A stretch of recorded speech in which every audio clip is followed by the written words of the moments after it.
Forget New Year, New You. This season is about slowing down, locking the doors, and cozying up at home with the one you really want to do nothing with. Your dog. After the holiday chaos, those quiet nights with a blanket, a podcast, and your pup feel like the reset you actually need. Ollie helps make those moments easier with fresh protein-packed meals made from real human-grade ingredients, so your dog can enjoy some quality comfort food too. Choose from 5 recipes and get a personalized plan for your dog's needs. Meals arrive perfectly proportioned with a scoop and storage container, so serving is fast and mess-free. And with Ollie's in-app on-demand health screenings, supporting your dog is easy, ensuring more cuddles for many years to come. Visit ollie.com/truecrime and use code TRUECRIME for 60% off your first box. What I'm about to tell you takes place in June 2012. It involves an 18-year-old named William Hurt, who is sitting in an interrogation room at the Evansville, Indiana Police Department. William is visibly upset. He is seated at a small metal table, looking up to the ceiling and sighing loudly as 2 detectives, seated across from him, are leaning forward in their seats, staring at him intently, while they ask him questions about what he did on the night of June 14th, 2012. They believe he's involved in a murder, and at the very minimum, believe he knows more than what he's telling them about the last time he saw the murder victim. Okay, look. I want to know what happened to Marcus. I think at one time you cared about him, all right? And you still care about him, all right? I need to find out what happened to him. We need to know. We need to know how much you're involved in this.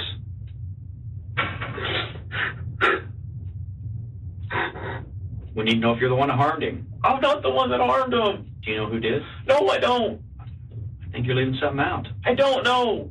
I'm being serious. I'm telling the truth, man. I don't know who harmed him. After he left, I don't... Oh, my God.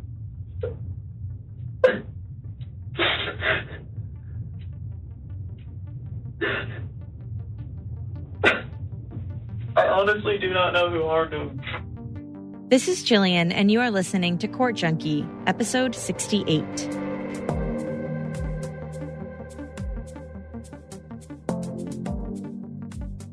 When William first went in to speak with the investigators, he was very willing to speak with them. Okay, now, do you want to talk to me about this incident? About this incident, Mark, really? Mm-hmm. What do you want to know? Well, I got to know if you want to talk to me about it or not. Well, I can talk to you. It's not wrong. Okay, good. Would you sign here, please? About 2 weeks earlier, on June 17th, 2012, a man was found dead in the Ohio River. He had an Indiana University Hoosiers baseball cap stuffed in the right front pocket of his pants. And in his other pocket was a letter from the Social Security Administration addressed to a man named Marcus Golike with an Evansville, Indiana address. An autopsy concluded that the cause of death was manual strangulation. It noted that there was trauma to the hyoid bone in the man's neck and that it was fractured. Not only that, but one of his ribs was also fractured, and there was hemorrhaging around the tissue. On June 27, 2012, 10 days after his body was discovered, the Evansville Police Department was able to make a positive ID using the man's fingerprints. He was 54-year-old Marcus Golike, and he appeared to be homeless. Detectives with the Kentucky State Police, as well as the Evansville Police Department, found an address for Marcus's foster sister, Debbie Hurt, and they went to visit her to see if she could tell them anything about Marcus. Debbie had 5 children who lived in the house with her and her husband. One of them was 19-year-old Deidre, her biological daughter, and then her adopted children, William, who was 18, Andrea, 16, and Stephen, the youngest. And then finally, 16-year-old Harley, her foster son, who had been living with the family for the past month or so. Debbie told the detectives that she last saw Marcus at her house on Saturday, June 16, 2012. She said she made him dinner and then went to bed, but noted that William had stayed up with Marcus, playing chess. When she got up the next morning, Marcus was gone. Detective Jeff Fantlin then spoke with William. William said that the date in question was actually on Thursday, June 14th, 2012. He said he and Marcus, who he called Mark, played a game of chess for 2 hours, and then Mark left afterwards. And that was it. He hadn't seen Mark, who he considered an uncle, after that. As he was talking to William, Detective Vantlin noticed that William's right hand looked like it was swollen, and there were 2 small scrapes near his knuckles. When he asked him about it, William told him that he sometimes deals with anger issues and said he had punched a tree. William then pointed out a couple other injuries. An older cut he said was from grating laundry soap, and some other, newer scratches were from the freezer at the ice cream shop where he works. A week later, detectives returned to the Hurt house, and this time another detective, Detective Zachary Jones, interviewed William. Detective Jones suspected that William knew more than he was saying, so he outright accused him of not being forthcoming. He asked William if he thought he could pass a polygraph, and William told him that he had doubts about being able to pass, but that he was willing to take one, and would also be willing to come into the police station for another interview, if needed. As the detectives continued their investigation, they learned that Marcus had a brother, so they went to visit him, too. Marcus's brother seemed to be surprised when they told him that Marcus had been killed. Not necessarily surprised that he had died, but surprised that it hadn't been a suicide. He asked, quote, "It is verified that he was killed other than jumping off a bridge? Because he's been on that bridge 3 times before, threatening to kill himself." The detectives assured him that he had been murdered, but it wasn't the first time the idea of suicide had come up. They learned that Marcus had been diagnosed with paranoid schizophrenia and that he had been released from prison just days before his death. While in prison, he had been placed on suicide watch. Later that day, Debbie called one of the detectives, Detective Jones, and told him that her foster son, Harley, had previously choked her, almost to the point of passing out, and that she was afraid he might be involved in Marcus's death. She told him that he was placed back in foster care and was now a ward of the state. But detectives still had their eyes on William. As part of their investigation, they wanted to verify William's claim that he had cut himself on those metal rods in the freezer at his work. So they went to the ice cream shop and saw for themselves that there really were exposed metal rods in the freezer that could have been responsible for the scrapes they had seen. But even so, on June 28, 2012, detectives asked Debbie Hurt to bring William into the police station for an official interrogation. Okay. I'm going to read you something. I want to make sure you understand it, okay? You have the right to remain silent. Anything you say will be used against you in a court of law. You have the right to talk to a lawyer and have him present with you while you're being questioned. If you can afford to hire a lawyer, one will be appointed to represent you before any questioning if you wish. You can decide at any time to exercise these rights, not answer any questions or make any statements. Okay. Would you sign here to show that I read that to you? All that's stating is that I read you your Miranda rights. William was asked to go over in detail everything that happened on the day he last saw Marcus.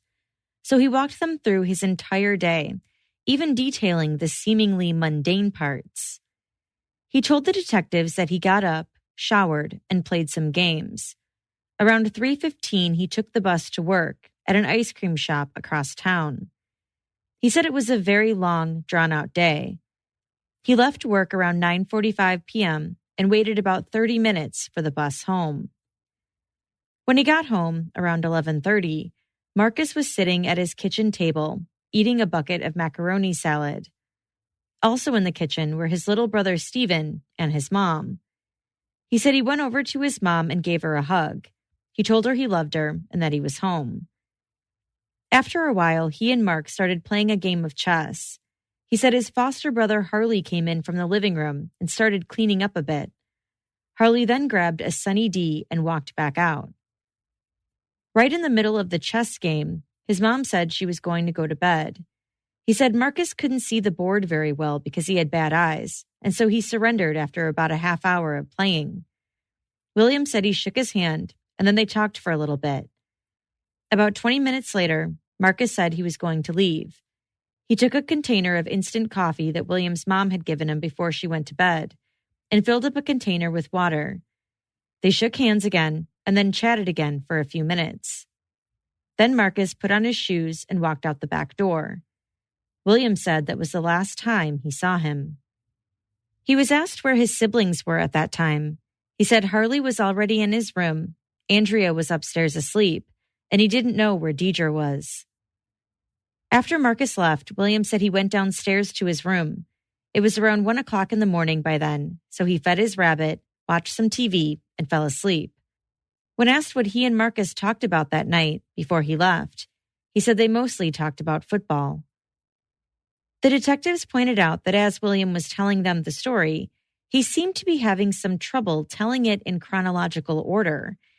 For example, he had said when Marcus was leaving, he grabbed the instant coffee that his mom had given him. Detective Jones stopped him and asked when she had given it to him, and it turned out it was before she had gone to bed. William had left that detail out. So William started his story over again, but this time he completely left out the part about his mom going to bed. Then he seemed to get flustered and forgot what he was saying after he recounted how he and Marcus talked about football. He apologized and told the detectives he was nervous. Crap. I'm sorry, I'm nervous. I've never dealt with this stuff before. Well, I'll tell you, you're dealing with something here that I think you're being withholding a little information. Yeah. Okay. I've never dealt with any of this stuff before. Okay. Well, you need to deal with it straight up, okay? Be honest. It's the best way to do this. William started his story over again and went into more detail about the instant coffee. But this time, Detective Jones said he was leaving out the parts about Harley.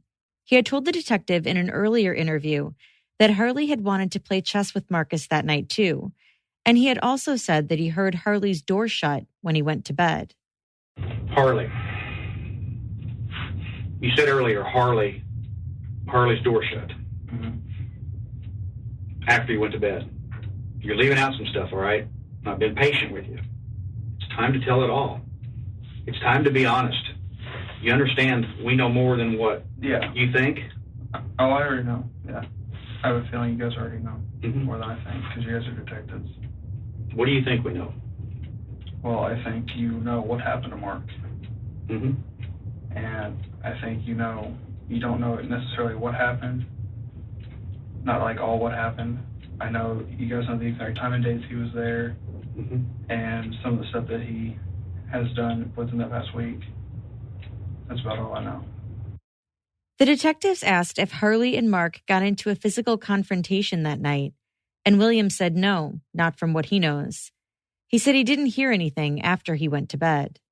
If you're trying to cover up for somebody and if you're trying to keep something secret, trying to cover up, just listen and hear me out, okay?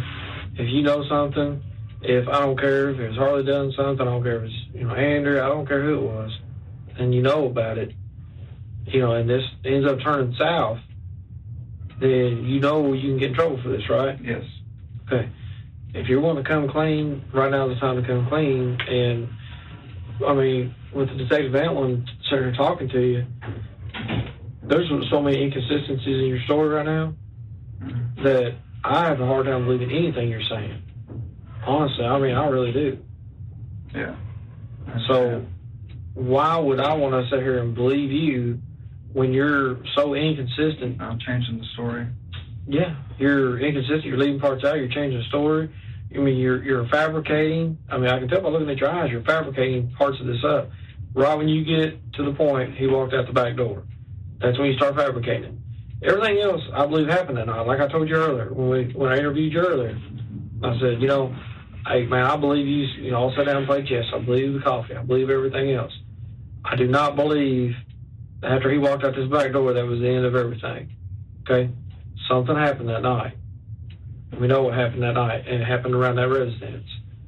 Someone in that residence is involved. You are involved now because I'm withholding information. You're withholding the information. Now, do you want to be involved in the crime? No, I don't. Then you need to start telling us everything you know, because you're not telling us everything you know. Do you want me to start from? I want you to tell me what parts you're leaving out, what happened that night, what you heard, and everything. I don't care what you tell me as of right now. You understand that? Yes. Because the only thing you're going to do is if you tell me everything, is help yourself out. You're not helping us out no more. We already know everything now. Yeah. you didn't do this to me earlier. You didn't give me everything earlier. So we went, like I told you, we started an investigation. We did everything ourselves. So, yeah, I mean, as far as you helping me out, you've not done it so far. The only way you're going to change my mind in this whole deal is if you tell me verbatim what's happened. Because as of right now, man, your eye contact, you got way too much eye contact. I mean, this is not normal. Okay? Yeah. You staring a hole right through, Detective Ventland the whole time you've been talking to him. That's not normal. Okay? You're standing there staring at me the whole time. That's not normal. Okay? We can pick up on your body language, all your deception and everything else. Mm-hmm. So, man, I'm telling you, if somebody threatened you, not to tell us or whatever, man. Nobody's threatening me. Well, promise you, threatened you, coerced you, anything. Honestly, I don't know what I'm withholding. Well, I'm being honest.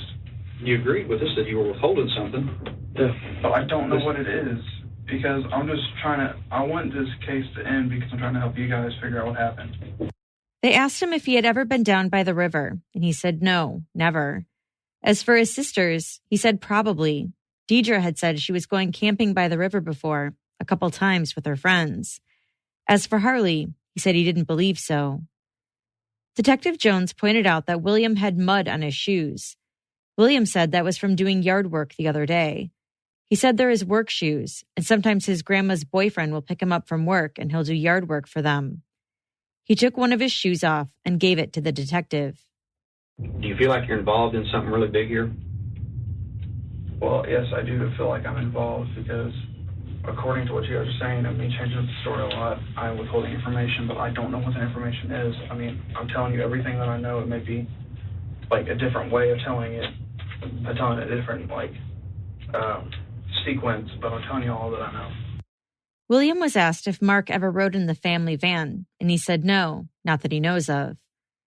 Detective Jones asked him if they'll find his shoe prints down by the river, and William said no because he's never been there. He pointed out that the type of shoes he wears are pretty popular in Evansville, but said, "I promise you will not find any footprints of mine down there. I promise you that." The detectives didn't seem to believe him, and that's when William started to get visibly upset. Man, I'm telling you, I know. it ain't working. Something's troubling you, more than you're telling us. I can see it. Hey, get it off Something's your chest. bothering you. Get it off your chest. You guys are just interrogating me constantly. Honestly, it's getting on my nerves. Okay. Well, you need to get it off your chest. I know, I'm not involved in this. Okay, Who is? Who's involved in it? Nobody I know of. Did Harley do something to him? No, not that I know of. Because after I went to bed, I went to sleep, I don't remember anything. I don't remember. After I go to bed, I just black out, I just wake up. Not like necessarily black out, but I just go to sleep. And when I'm really tired, I'm a heavy sleeper. William said he told them everything he knows. That he knew Marcus had died because he overheard the detectives talking to his mom in the living room about his funeral. And he said he knew that Marcus had mental issues and didn't like riding in vehicles. He also knew that he was found in the river. He had gotten a notification on his phone that said a man had been found in the river. He didn't know it was Marcus at the time, but he knew that Marcus had gone missing because the detectives had talked to him. Detective Jones told him that he couldn't have gotten that news notification when he said he did, but William insisted that he remembered seeing it on his phone. "I fucking hate this. I am not involved in this in any way," William said. Who was involved in it? Earlier you told us you were. How was I involved in? You said you were involved. Okay, I talked to him. Okay, look, I'll start from the beginning. I'll give you exactly everything that I know. Is it going to be the same story we've already heard? Yes, possibly. Oh my God. Okay, look. I want to know what happened to Marcus. I think at one time you cared about him, all right? And you still care about him, all right? I need to find out what happened to him. We need to know. We need to know how much you're involved in this.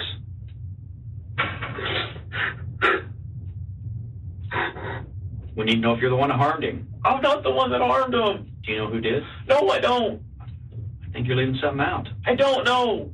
I'm being serious. I'm telling the truth, man.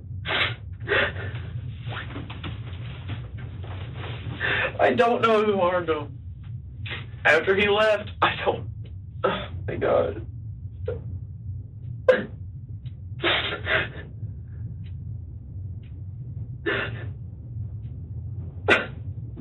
I honestly do not know who harmed him. I honestly don't. Who do you think would harm him? I don't know who would have. Anyone in the house? Is that what you're asking? If anyone in the house would have harmed him? I left that open to you. No one brought up in the house. Is somebody in the house harm him?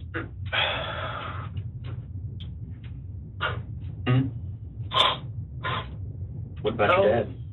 He wouldn't harm Mark. He wouldn't. Your mom? No. Nobody in the house would harm him. Nobody? Nobody. Harley? Nobody. Not even him. William was then grilled about his foster brother Harley. He insisted that he wasn't scared of him and that Harley would never hurt Mark. Harley loved to fight, he said, but he never talked about hurting Mark. He said Harley would only fight someone who posed a threat to him. He would never hurt anyone otherwise. He said Harley would clash with William's older sister once in a while and then go back to his room for about 15 minutes to cool down. But then he would come back out and be happy-go-lucky. That's how he is, he said. So he's never done anything wrong in that home. The guy that has a troubled past, like him, and in so much trouble, he's an angel in your house. I don't believe that for a second. I think you're still covering for him, and I'm getting fed up with it. You need to tell me what he did wrong. I'm not going to tell anybody. I'm not going to squeal him out. I want to know what he's done wrong in that home. All right? The only thing he's done wrong is get smart with my sister constantly. That's it. Yes. That's it. He does all his chores. He does all his chores. He doesn't smoke cigarettes, weed. He doesn't smoke. He may smoke weed, but I'm not for sure. All right, let's expand on that. How might he smoke weed? How might you suspect that? When he first came here, he has said he smokes weed. He has said he would love to do it again, and he said if he knew somebody, he would go get some right now. Okay. And you know what I'm going to do about that? Nothing. I don't care. You understand? Yeah. I don't care. What else has he done wrong in that home? He's not an angel. I know he's not an angel. I know he's not. He's got a troubled past. I know that he's been in lockup. He's been in lockup since he was like 10. Mm-hmm. Okay. But other than that, when you start with my sister and talking about smoking weed, obtaining it, and doing all this other stuff with weed, I don't know. You don't know? I do not know. He's not done anything else wrong? He's not snuck out at night? Not from what I know. At all. Detective Jones pointed out that in a previous interview, William had told them that he got home at 10 p.m. on the night Marcus came over. And today, he is saying he got home at 11:30. They asked if he has trouble telling the truth, and he said yes when he's put on the spot. And he told them that he knows he's a suspect. I already know you guys think I'm a suspect because my hand's swollen and I'm fortifying the truth or whatever. When did you figure this out? Because you guys keep asking about my hand at the sign. When? Did you guys keep asking me about today my or hand? the last week? What, that I'm a suspect? No, about your hand. You came in, okay, on the day that I worked. You guys saw my hand. I know. Is that when you thought you were a suspect? I thought I was a suspect after you took pictures of my hands. Okay. Suspect of what? That I did something to Mark. Mm-hmm. Or helped in any way to possibly kill Mark. Well, kill now, but harm him in any way at that point. Mm-hmm. I thought, I even broke down and cried at work. Because you guys came and took pictures of my hands. Mm-hmm. That's when it clicked. You guys think I'm a suspect to what has happened. Well, you know what? I really do after that statement because not one time have either one of us said anything about killing. Oh my God, really? No. Fucking shit, man. Not one time. You just brought that up on your own.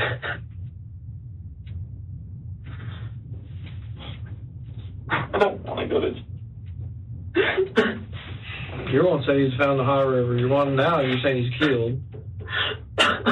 Oh my God. It's time for honesty. All we're doing is an investigation. I know you guys are. We're doing an investigation concerning Marcus. We're looking out for Marcus right now. You guys are. I'm trying to help him too. If I did anything to harm him, I don't know. Honestly, don't. You're giving us a lot of information that usually a completely innocent person wouldn't do. If you did anything to harm Marcus, you really don't know, is what you just said. What kind of statement is that? Because after what you guys are saying, you think I did something to Marcus. That's what you just said. If I did anything to harm Marcus, I don't know.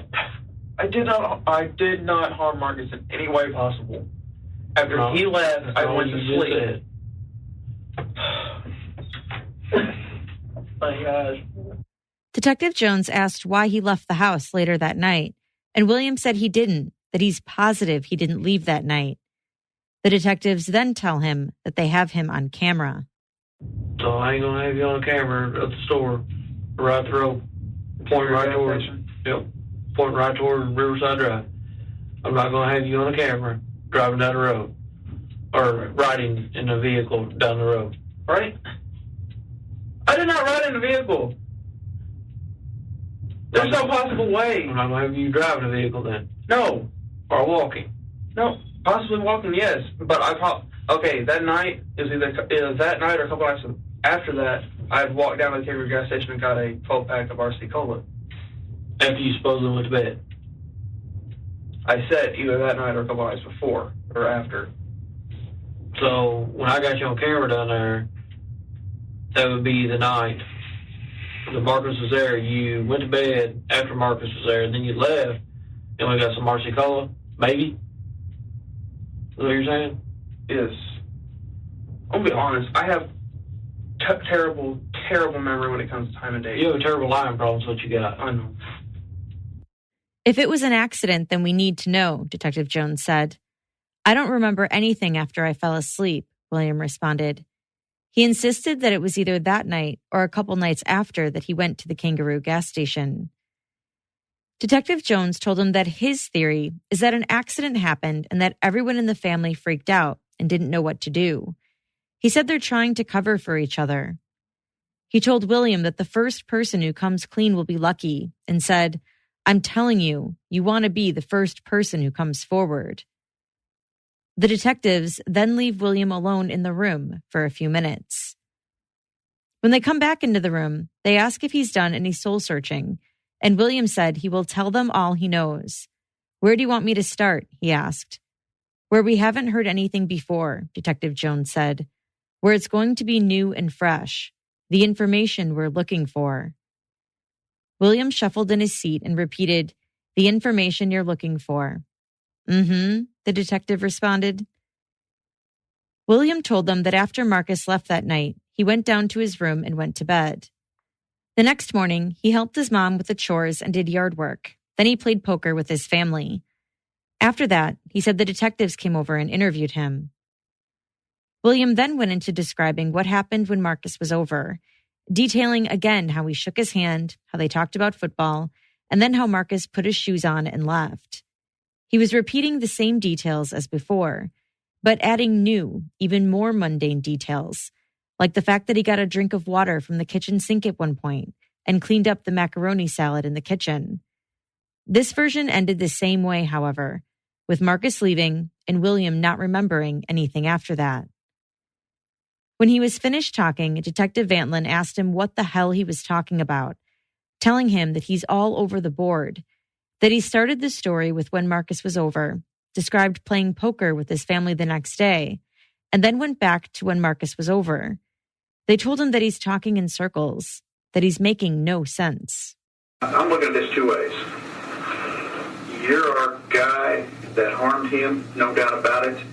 You're the evil son of a bitch that needs to go to prison forever, or you're helping somebody else. You're holding information back, helping somebody else. I think your loyalty is leaning towards someone else in this, and not Mark. Your loyalty needs to be for Mark right now. Maybe you did something wrong you should have done, and Mark wouldn't like you for it, but you know what? That's where we can deal with it. We can deal with it right now. If you keep holding back, and it seems like you're protecting somebody to me, it seems like it. You don't tell us the full story every time, and you talk in circles. Do you understand what I'm saying? Yes. There's something that you're not telling me, and I can sense it, I can tell it. And you understand, that's obstruction of justice. Yes, I understand that. Okay. All right. The very least of obstruction of justice. We get somebody in here and proves you're a liar, I'll come after you. I'll come after you. All right? If you tell me right now what's going on, let's work with it. We can work with it. Okay? I think you know more than you're telling us. I know you know more than you're telling us. I just know it. All your body language, the way you're answering, your mannerisms, we go to schools on this stuff. We learn this. Okay? And you're not telling us what we need to hear. You're just not. you're so far out there in left field that I don't know if we're ever going to be able to get the truth out of you, because you already admitted you're a compulsive, bad liar. I mean, you admitted that more than one time. I mean, you're telling me you could have done something, you could have not done something. I asked you about your shoes. Yeah, they might be down there, shoe print like mine, down by the river, okay? Then you're saying he was killed. We never said he was killed. No one ever has said he's been killed. No one ever said he was in the Ohio River. You're the one that came up, well, yeah, I know he was in the Ohio River. Okay? You're the one that's giving us all the facts. You're giving us so many facts that, do you not think we can build a case against you? With all the facts I've given you, yes, you can build a case against me. Okay, then why would we want to help you out? Because you know that I'm innocent and you're wanting to... No, I don't. Not at this point. At this point, I do not believe anything right now. You understand that? I'm neutral. They told him that his background doesn't suggest that he would do something like this, but that Harley's does.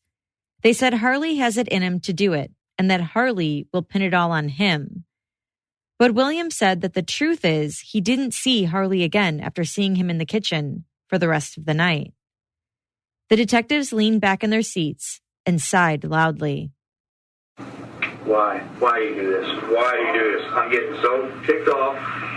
You know what? When I talk to you tonight, you seem like a good kid that maybe have made a mistake. You don't understand how big a mistake you're making now. Your whole life hinges on this. Being truthful. Your whole life hinges on this. I know it does. No, you apparently are not getting it. I'm telling you, Harley is a little punk. I'm telling you that right now, Detective Jones said. He said if they bring Harley in, he will cry like a little baby, that he will run like hell, and that he doesn't have William's back. He's a little 16-year-old pathetic punk. That's what kind of role model you want? This continues on, and William continues to insist that he doesn't know what happened. Except at this point, he seems to have started believing the detectives about Harley having something to do with it. He says things like, after Mark left, I have no idea what Harley did. I truly don't. What did Harley do to Mark? They asked again. I don't know what he did, William replied. He again rattled off who was in the kitchen that night. Himself, his mom, his little brother Stephen, Marcus, and Harley. The detective said, so maybe Stephen did it then. And William said no, he would never. And they said, so maybe your mom did it then. And he replied no, she would never. Then William said, so that leaves me and Harley, but I would not harm Mark at all. You can't convince 2 people about your story, let alone 12 people, Detective Jones told him. Somebody did it. Somebody hurt Mark. Somebody did hurt Mark, but that person was not me. It was nobody in my family. Okay, I'll tell you who hurt Mark then. In fact, I don't know. You just sat there and said, someone hurt Mark, but it was not me. That was your statement. Somebody hurt Mark. So therefore, or you would have said, I don't know who hurt Mark. You said you agreed. You said somebody hurt Mark. Somebody had to, or otherwise you guys wouldn't be in here questioning me right now. Oh, well, now we're backtracking. Detective Jones told him, I can't take any more of this. William put his head in his hands and said, I'm trying. And they told him, no, you aren't. They told him that they'll be in touch about scheduling a polygraph. It's pretty pathetic that if you know something that you're not telling us, that shows you your true character. It's pretty pathetic that you do this to your family, you do this to Mark, and do this to everybody else. It's pretty low. About low as you get. But I'm not covering for anybody. I'm not coming from nobody. I'm trying to help save myself. You've not done that so far. And I know that people saying I don't know and putting other information that I already know into the investigation does not help at all. And information that nobody else should really know. I know that doesn't help. For more than 10 minutes, the detectives say things like, Until you wake up with this every day for the rest of your life, you have not felt pain. You know what we want to hear, Detective Jones said. Don't feel the burden anymore. Don't feel this pain. You're so close. Get it off your chest. Don't do this to your family. Don't do this to Mark.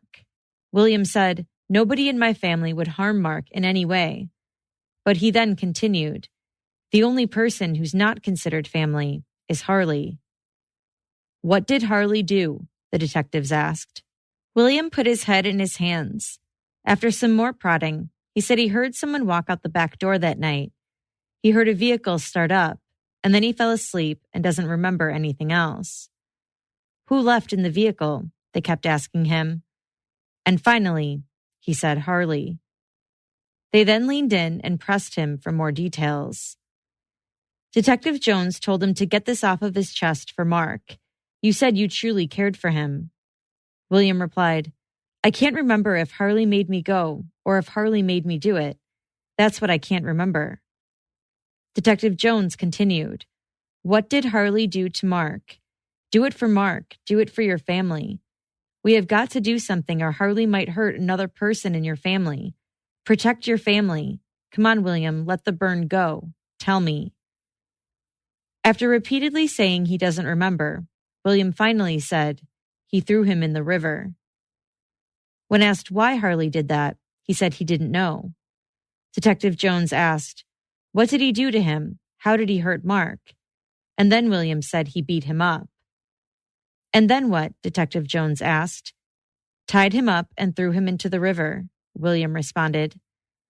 Detective Jones then asked where he beat him up at, saying that William knows as well as he does that Mark wasn't the type to get into a vehicle. He was hurt before he got into that vehicle, Detective Jones said. He then asked if William hit Mark, pointing out the cuts and swelling on his hand. William insisted that he doesn't remember. You're looking at your hands, okay? This is the hand that you hit Mark with. How many times did you hit Mark? William again said he doesn't know. More than once? 5? Detective Jones asked. It had to have been because my hand wouldn't have been as swollen, William replied. Detective Jones then asked where William had hit him. In the face or on the torso, William said. Detective Jones asked who choked Mark, and William said it wasn't him. It was Harley. He was asked to demonstrate how Harley did it, and William mimicked choking someone from the front. When asked where it took place, William said, it had to have been down by my house. You said that we had the van, so it wasn't that far away from my house. Detective Jones asked if Mark left, and then they all got in the van and then chased him down. William replied that after Mark left, he lay down, and then he doesn't know what else happened. Detective Jones wasn't about to accept that, and he said William had already told him what happened. Where did you guys beat Mark up at? He asked. William responded by asking him if it was an area by the river, and Detective Jones said, no, don't ask me. Where did you beat Mark up at? The Kangaroo? William asked, referencing the gas station the detectives had told him about earlier, where they said they had him on camera. Was it at the Kangaroo? Detective Jones asked him back. You said you had my face on a videotape, William replied. Detective Jones asked him again where he beat Mark up. It had to be by my house because he wouldn't have gotten that far by the time that I had gone downstairs, William answered. He was then asked how Mark got into the van, and he said they forced him in after they beat him up. He was asked who took Mark's wallet, and he said he did, but when asked where the wallet was at now, he said he had no clue. Does Harley have Mark's wallet? Detective Jones asked. Yes, William said. He said it's probably hidden somewhere in Harley's room. Detective Jones then started asking questions about who else was with them in the van. He asked about William's sisters, Andrea and Deidre, and William said no, they weren't there. But Detective Jones said that someone else had to have been driving. William said, the only 2 people that drive the van are my mom and my sister Deidre. He is then asked again if Deidre was driving that night, and after a few times saying that he doesn't remember, he then said she was. William was prodded about why they decided to kill Mark, and William said he doesn't know, that he would never hurt someone just for fun, and that he didn't know Marcus had any money. You realize you killed someone? Detective Jones asked a few minutes later. Yeah, I never dreamed of killing a person at all. I didn't think I did it, William said. Detective Jones said to him that there's been a lot of weight lifted off of him now, and that deep down, William must feel better because the pain has lifted. Yes, this did happen, he told William. Detective Vantlin then asked William to walk them through it step by step one more time. William told them that after Marcus left, he went downstairs and then was woken up by Harley, who said something about going out and doing something. They got in the van, Deidre was in the front seat, and they saw Marcus out on the street. They beat him up, tied him up, put him in the van, took him down to the river, and threw him in, him and Harley. He said when they first saw Mark on the street, they were all cracking jokes, and then Mark said something that made Harley mad. He said he doesn't know what Mark said. But then Harley started hitting Mark in the face, and then William jumped in and started hitting him too. When asked why he jumped in, he said he doesn't remember. He told the detectives that after they were done hitting him, Harley choked him. They then put him in the back seat of the van. He was asked what they used to tie him up with, and he said he doesn't remember. He was asked repeatedly if Andrea was in the van, and he kept saying he didn't know if she was there or not. Detective Jones said, "Man, I'm telling you, you're not protecting anybody. You're not protecting anybody. Was Andrea in the van?" "Yes," William said. "She was? Where was she sitting at?" William said she was in the middle seats. "William, who tied him up? Who tied him up?" Detective Jones asked. "Me," William responded. "And?" "Harley." "And?" "Andrea?" William asked it instead of telling. Detective Jones asked him, "Did she?" And William said he doesn't remember. When asked again what they used to tie him up with, William said sheets, although he couldn't recall what color they were. When asked repeatedly whose idea it was to dump him in the river, William twice said he didn't remember, then said Harley, and then, after some more prodding, said Deidre. He said they were driving past it, and Deidre said, "Let's go dump the body in the river." He said he and Harley were the ones who dumped the body. "He's pretty heavy," Detective Vantlin said. "Somebody else had to have helped you." "William, who else helped?" Detective Jones asked. "It was Deidre," William said. Detective Jones asked if when they threw him in the river, if he floated or if he sunk immediately. "He floated, I believe," William said. He said they went home afterwards, but Detective Jones stopped him and told him that they must have been talking about it on the way. William said Andrea remarked that they were going to get caught for this and get in trouble, and that they all agreed. "So you all tried to come up with the same story?" Detective Jones asked. "Yeah," William said. He said the story was the same one he had told them earlier. Detective Jones asked if William's mom, Debbie, knows about what happened, and he said not before today. Detective Jones said he had a hard time believing that and asked who told her. William first said it had to have been one of the girls, and then said Harley. He told Detective Jones that he wasn't there when Harley told her, but when asked how he knew he told her then, he said he had just walked in when he was telling her. "Did she ask you about it?" Detective Jones asked, and William said no. "I'm having a hard time believing she didn't ask you about it. What did Debbie say?" William said, "She asked where it all happened." "And what did you tell her?" Detective Jones asked. "I told her what all happened," William replied. He then said he didn't recall what she said about it, but then said she told him that they were going to get into a lot of trouble and she didn't want to be a part of it.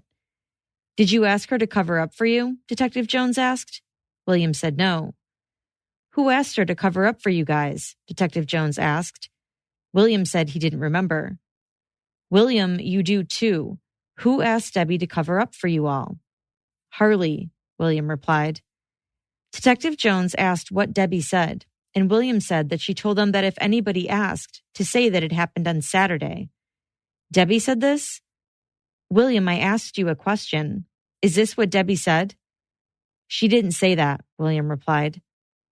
Detective Jones asked what she said then, and William said she told him that she was going to have to notify the police. Detective Jones pointed out that she never did, and he surmised that obviously somebody talked her out of it. Later, William said that either Deidre or Debbie cleaned out the van because they're the ones who drive it. He said it was him, Harley, Andrea, and Deidre in the van that night. After it happened, he said they went to the Kangaroo gas station, and although he didn't remember what they bought, Detective Jones told him they bought junk and goodies and pop and all that. When asked how they paid for it, William said he doesn't know because none of them had any cash. So you used his card? Detective Jones asked. You used Mark's card at the Kangaroo gas station? Mark's card was used that night, and it was on the way back from the river when you used his card, Detective Jones told him. Okay, William said. Detective Jones told him that there are cameras at that gas station. Who's going to be on the camera actually using the card? He asked. The oldest one, probably, William said, referencing Deidre, but he said he's not certain. Detective Jones asked if William used the card, and he said no. I'm not going to find you doing a transaction with it. William, am I going to find you on camera using that debit card? William said, most likely not. Detective Jones tried again. William, am I going to find you on that camera using that debit card? William said, well, from what you've told me, you say you have me on camera. So yes, it's probably on the camera. You told me that you found me on camera. Detective Jones told him not to worry about what he said earlier, that he's asking him now if they're going to find him on the video camera using Mark's debit card, and William said yes. He said he signed it in his own name. Detective Jones told him that he's going to step out for a second and be right back. You're not free to leave, okay? I'm telling you that right now. Are you serious? William asked. Detective Jones said yes. William told him that he just wants to go home, that he has work tomorrow. Detective Jones asked him for his phone and William handed it over. William said, I honestly, you guys had to really reach over in order for me to remember. I know, and you did a good job, Detective Jones told him. You did all right. It took you a while to get there, but you did. And then William asked, was I close to it? And Detective Jones replied, I don't know, were you? If you told me everything that happened and you told me the truth, then it's got to be pretty well spot on, doesn't it? William told him he feels a lot better now. After the detectives left William, they focused their attention on Deidre and placed her under arrest. She signed a waiver of her Miranda rights and underwent her own interrogation for nearly 2 hours. The detectives told Deidre that William had confessed and that he had implicated her in the crime too, saying that she had driven them to the Ohio River with an unconscious Marcus in the back of the van. Deidre asked, driving who to the river? Detective Sergeant Nelson said, driving your foster brother to the river and Mr. Golike. Deidre immediately responded, no. Detective Sergeant Nelson continued. He said you drove after they beat him up and knocked unconscious Mr. Golike and threw him in the van. Deidre asked, who said that? They told her that William told them that. They told her the investigation is complete, that it's all caught up to her now. He didn't say you did it, they said, but he said you were there. Deidre said, right hand on the Bible, I did not drive them to the river. Where did you drive them to? Detective Sergeant Nelson asked. I didn't drive them anywhere, she said. They told her that this is going to go to a jury, that there's going to be a trial. Why would he place you there if you weren't there? That's what I don't understand, Deidre said. Because I didn't see Mark that day. Like I told him, I haven't seen Mark in a year. Deidre continued to tell the detectives that she hadn't seen Marcus, that she doesn't understand why William would say that she had driven them to the river when she didn't. Detective Wise said to her, okay, listen to me. You seem like a bright young girl. It looks like you just made a stupid mistake. I don't think it's every day that you're doing these kinds of things. I really don't. And I know that you screwed up this one time. Deidre responded, I didn't though. The detectives told her that it's too late, that they already know she was there, and that she can't hide from it. Deidre was adamant that she's not hiding from anything, that she didn't drive them, that she didn't understand why William would say something like that. Detective Wise told her that there's a reason why she deleted her Facebook posts, text messages, and phone calls from her phone. Deidre said that she deletes that stuff out of her phone every day. Detective Sergeant Nelson said that just because she drove them to the river doesn't mean that she committed murder. And Deidre said she knows that, but she didn't drive them. She said she would admit it if she did. She then said that she doesn't know why William would even say that he committed the murder. Because he did it, Detective Sergeant Nelson said.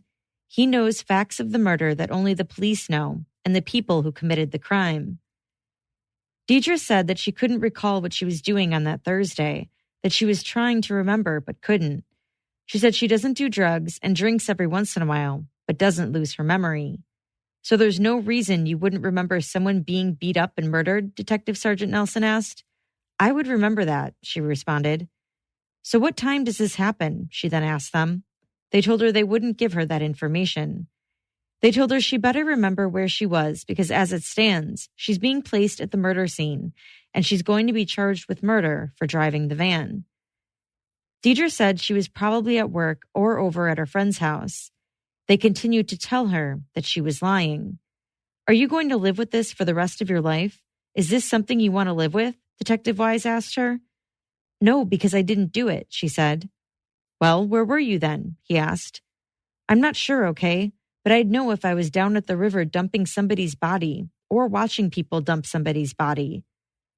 They argue back and forth and Deidre doesn't budge. She tells him that she would remember something like that. She recalled that when she was 12 or 13 years old when her grandma passed away, and she went into her apartment and saw, quote, freaking body fluids everywhere.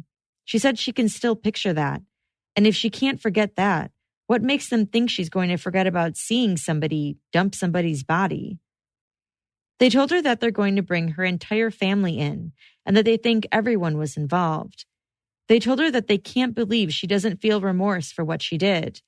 But she continued to say that she didn't do anything. Do I have the right to have like a lie detector test or something? She asked. Detective Wise told her, you heard all your rights and agreed that you understood them. She said she knows that, but does she have the right to ask for a lie detector test? I mean, you can ask, but that doesn't mean you're going to get one, Detective Wise responded.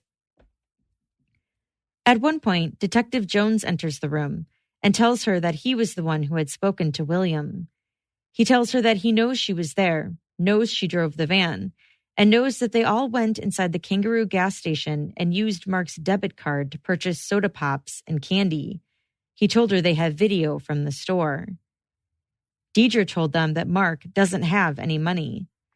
Detective Jones said that he had a debit card and that they used it. Now, I could tell you everything you did that night, but I'm going to give you the chance to save grace and you do it, he said. Deidre repeatedly told them that she doesn't remember what she was doing that night. Detective Wise told her that she's blocking it out, that she doesn't want to remember it because she can't believe she did this. I didn't drive, I promise, she said. Detective Jones told her that he knows every detail of that night, that she went to the gas station and down to the river, that she got out of the van while at the river because her footprints are there in the mud.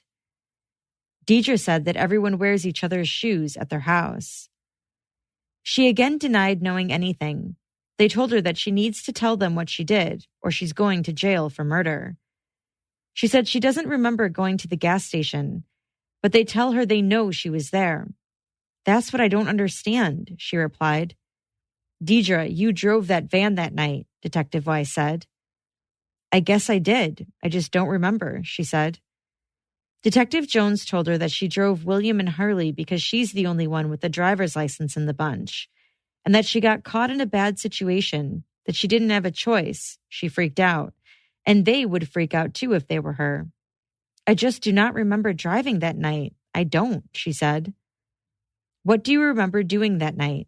Do you remember going to the river? Detective Jones asked. Deidre said no.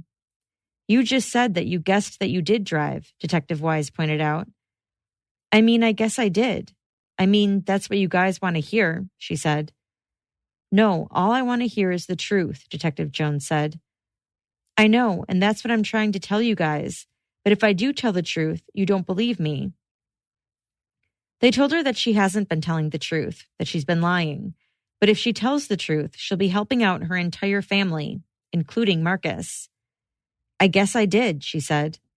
Detective Jones told her, No, there ain't no guessing, Deidre. I don't remember, she said. Deidre, there ain't no guessing it, sweetheart. You did it, and you know you did it. You're just too chicken shit to say the words. Okay, I did it, she responded.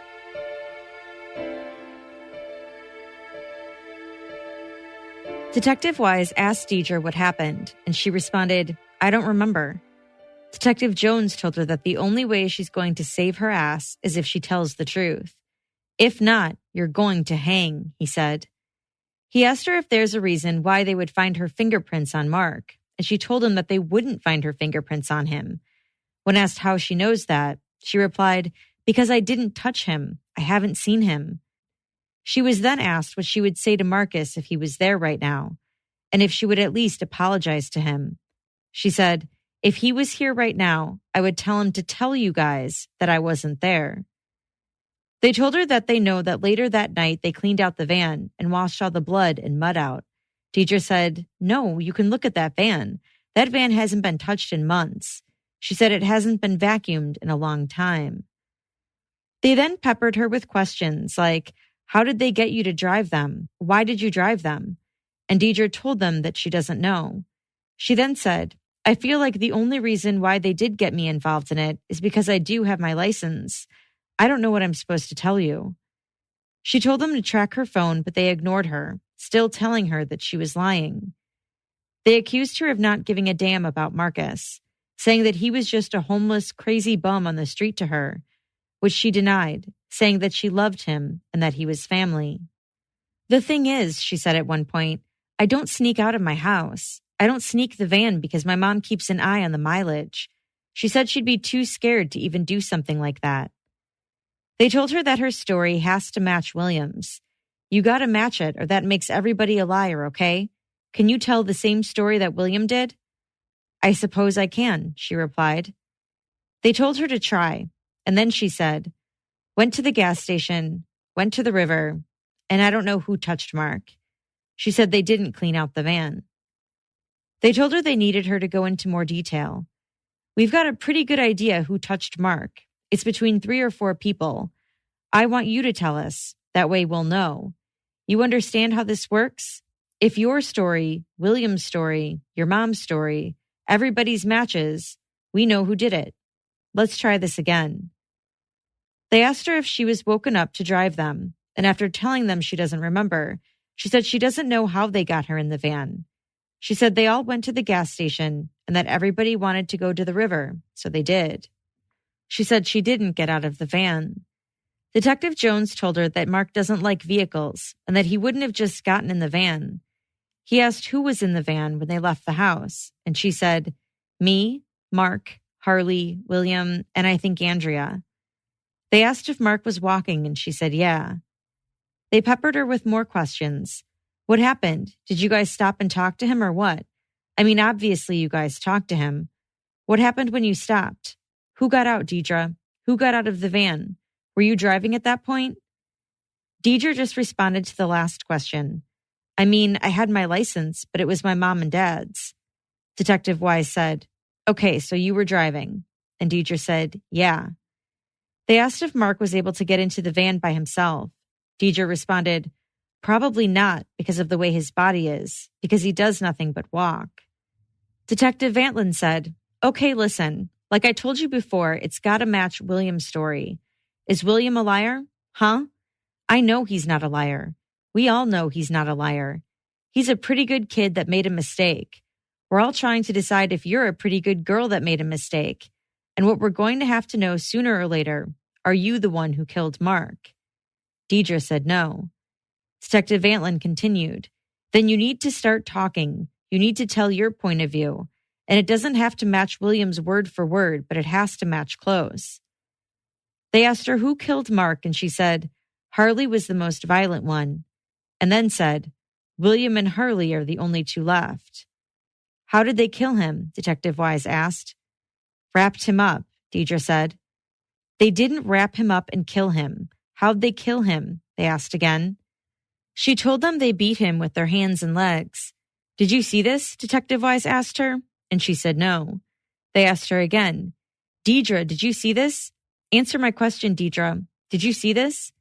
Deidre said yeah. She finally said Harley was the one who put his hands around Marcus's neck. She said William and Harley then put Marcus in the van, and they then went to the river and dumped him. The detectives told her that William and Harley couldn't have dumped Marcus by themselves, and so they asked who else helped them. She said she knows for sure she didn't touch him, that she remained behind the wheel. They asked if Andrea had helped them, and she said yes. She said they went home after that, and the detectives stopped her and told her that no, they didn't, that they stopped somewhere. Where did you stop at? They asked. She said she doesn't remember. What convenience store was it? She said Kangaroo, the one down the street from their house. When asked what they bought, she said soda pops. Did you go into the store? Yes, she said. I mean, you said you saw me on camera. The detectives asked if they used Marcus's debit card, and she said yeah. Who swiped the debit card? Was it William? And she said she thinks it was. They asked if she was sure, and she said no. She then said it could have been Andrea, because she didn't touch it. When asked who threw Marcus in the river, she said, William and Harley, they're the strongest. And when they asked if Andrea had gotten out too, she said yes. The detectives asked her again about when they first saw Marcus that night. She said William and Harley got out of the van, and when asked what happened next, she said Marcus got in. He didn't just get in the car, Detective Wise told her. Deidre, you've got this all screwed up. You're sitting there telling me when he got in the van he was tied up. Deidre said he wasn't beat up in the street and that they went to the river. Detective Jones said, and I told you a while ago Mark is not going to get in a vehicle because he don't like sitting in vehicles. He will not ride in a vehicle. And that's when you said he was beat up and choked and put in the van. Deidre said she doesn't remember what happened. Detective Jones told her that they're done with the interview. Here's the deal, okay? Now you're starting to recant your story, so what we're going to do is we're going to stop. We've had enough. We're just going to stop the interview, okay? Because now you're trying to recant your story, trying to add things into it. He asked if they could look through her cell phone, and she said yes. They got up to leave and asked if she wanted something to drink, and she said yes. When asked what she wanted, she said, I don't care. After William and Deidre were finished being interrogated, investigators obtained a search warrant for the Hurt family home. Detectives, along with the Evansville Police Department SWAT team, executed the warrant. They entered the home, pulled Andrea out of bed, and then transported her to the police department. Since she was a juvenile, just 16 years old, her guardian, Ron Hurt, was with her during her interrogation with police. Andrea's interrogation lasted for about 2 hours and 16 minutes. She, too, adamantly denied having any involvement or knowing anything about Marcus's death, even after she was told that William and Deidre had said she did. She told the detectives that she would never be involved in a murder because her biological mother had been killed when she was very young. At one point, Andrea reportedly does say that she was in the van, but then she recants. William and Harley were ultimately charged with murder, robbery resulting in serious bodily injury, and obstruction of justice. And Deidre was charged with murder, attempted robbery resulting in serious bodily injury, and obstruction of justice. Before formal charges were filed against Andrea, her case was dismissed. On August 31st, 2012, Deidre's attorneys filed a motion asking the trial court to suppress her confession, and after oral arguments were heard, the trial court granted that motion, ruling that her confession had been coerced by police. 5 days after that, the charges against Deidre were dismissed. After 4 months of being held in jail awaiting trial, Deidre was then released. Harley's charges were also later dismissed, which left one defendant in the case, William Hurt. William's attorneys filed an identical motion to Deidre's, asking to suppress William's confession, but his motion was denied. After refusing a plea deal with prosecutors, William went to trial on February 19, 2013. If convicted, he was facing 45 to 65 years in prison for murder and 6 to 20 years for each of the other charges. The prosecution's evidence included William's interrogation tape, which was played in its entirety in court. And in addition to that, Officer Jason Paget testified that as he was driving William to the jail after that interrogation, William made the comment, "I have to pay for what I did." Detective Jeff Fantlin also told the jury about the scratches and swelling he noticed on William's right hand, although he also told them how William had told him that he heard it at work, and he said he was able to verify that it was possible. But aside from that, the prosecution also didn't seem to have much physical evidence to support William's confession. An empty wallet was found in a drawer next to William's bed, but Detective Fantlin said they couldn't find anything to suggest that it was Marcus's. And in fact, Detective Fantlin said they couldn't confirm that Marcus even had a debit card, let alone that it had been used at a store. He also told the jury that they had searched the riverbank for any sheets that may have been used to tie Marcus up, as William had alleged in his confession, but they weren't able to find anything. Another investigator testified that he examined the surveillance video from the Kangaroo gas station and didn't see the teenagers nor the van there. And the same was true for surveillance video at nearby stores as well. The clerk who had been working that night said she couldn't pick William out of a photograph lineup that had been shown to her. And yet another investigator who processed the Hertz van testified that he tested the van for blood but was unable to find any. And a crime scene investigator testified that he found 7 partial prints on the outside of the van, but none of those matched the prints of any known people in the case, including Marcus.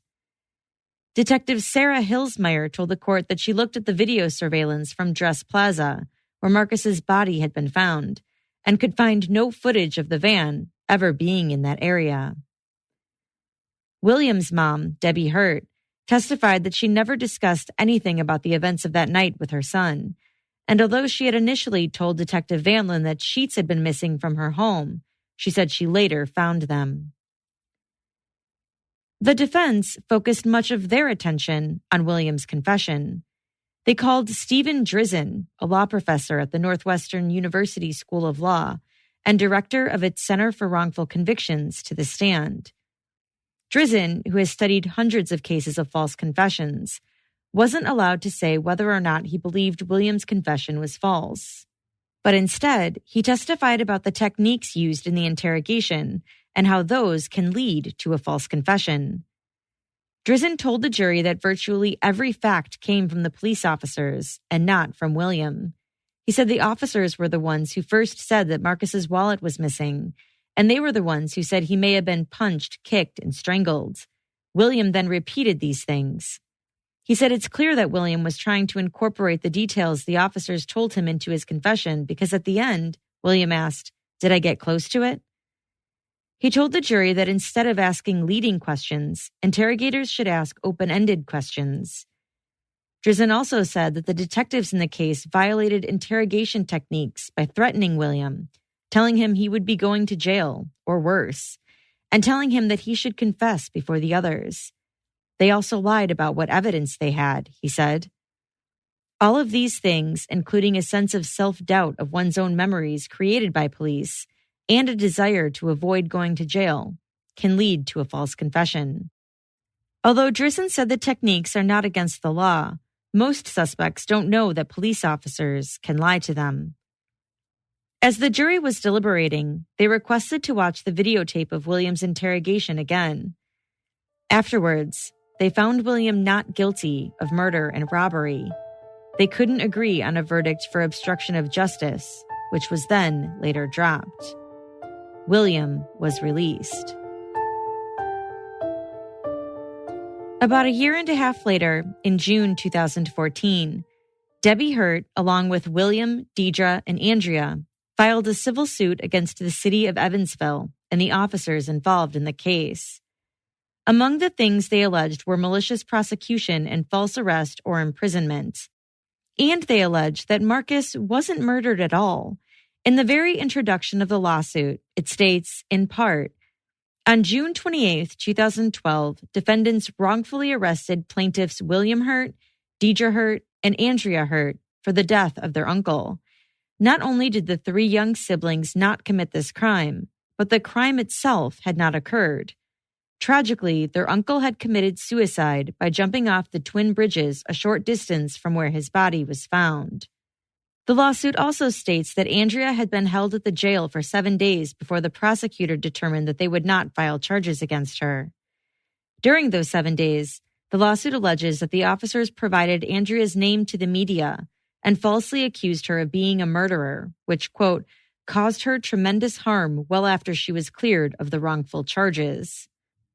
The lawsuit then goes on to say that following Deidre's wrongful arrest, she spent 5 months in the county jail, and that both hers and William's confessions were coerced, involuntary, and unreliable.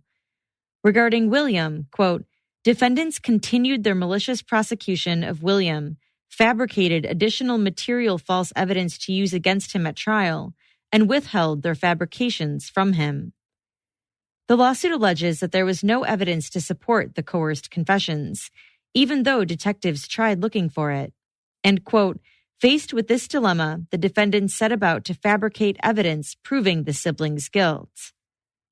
Among the fabricated evidence, they say, was the autopsy report, which wasn't finalized until after the confessions were made. And that statement that William had allegedly made to an officer while being transported to jail, where he said, I have to pay for what I did, was in fact false. That William never said that. It was, quote, fabricated for the sole purpose of furthering William's wrongful prosecution. And there were other police reports that they alleged were fabricated too. A police report by Evansville Police Detective Spencer, dated July 2, 2012, stated that he took William to the Dress Plaza early on June 29, 2012, and that William directed him to the ramp where Marcus's body was dumped. William attests that he never went to the Dress Plaza on June 29, 2012. Another report made by Detective Vantlin stated that on July 6, 2012, he met with a clerk at the Kangaroo gas station who said she, quote, remembered some kids, possibly 4, coming into the store between 2 a.m. and 4 a.m. They bought about $30 worth of candy and soda and used a debit card to pay for the items. However, in a declaration dated August 18, 2015, that same clerk stated that when she spoke to Detective Vantlin, she told him that, quote, I do not remember any kids coming into the store during those hours. Each of the plaintiffs has suffered tremendous damage, according to the lawsuit, including extreme emotional distress, physical pain and suffering, and reputational injury. So where does this lawsuit stand today? Well, the 7th U.S. Circuit Court of Appeals ruled that there is enough evidence to warrant a civil trial. Among the points made by 7th Circuit Chief Judge Diane Wood was that the investigators had forced Deidre into an involuntary confession by telling her that she would spend time in jail and would hang if she did not tell the truth. Similar statements were made to William, and, quote, a trier of fact could find those statements to be threats. In January 2018, the United States Supreme Court ruled that it would not review that ruling, so the civil case will be headed to trial.